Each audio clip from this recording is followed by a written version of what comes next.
মুসা আলাইহিসসালামের অলৌকিক ঘটনার মতো লাঠি দিয়ে সমুদ্র ভাগ করার ক্ষমতা দাবি করে বিপাকে পড়েছেন এক ইথিওপিয়ান যুবক। সামাজিক যোগাযোগ মাধ্যমে ছড়িয়ে পড়া এক ভিডিও ঘিরে এখন তৈরি হয়েছে ব্যাপক হাস্যরসের। ভাইরাল হওয়া ভিডিওতে দেখা যায় হাতে একটি লাঠি নিয়ে সমুদ্রের পানিতে নামেন ওই যুবক। তার চারপাশে তখন জড়ো হন কিছু মুরিদ ও সাধারণ মানুষ। তার দাবি ছিল মুসা নবীর মতো তিনিও লাঠির মাধ্যমে পানির পথ আলাদা করতে পারেন, কিন্তু বাস্তবে ঘটেছে উল্টো ঘটনা।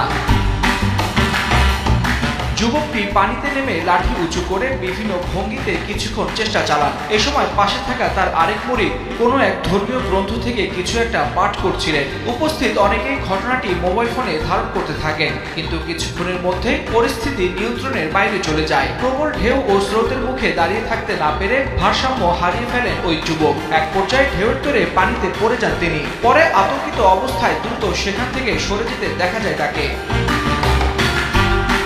ভিডিওটি সামাজিক যোগাযোগ মাধ্যমে ছড়িয়ে পড়ার পর নানা ধরনের প্রতিক্রিয়া দেখা গেছে। কেউ এটিকে হাস্যকর ঘটনা বলছেন, আবার কেউ ধর্মীয় অলৌকিক ঘটনাকে অনুকরণ করার চেষ্টা নিয়ে সমালোচনা করছেন। অনেকে মন্তব্য করেছে, সামাজিক যোগাযোগ মাধ্যমে ভাইরাল হওয়ার আশায় এমন ঝুঁকিপূর্ণ কাজ দিন দিন বেড়ে যাচ্ছে।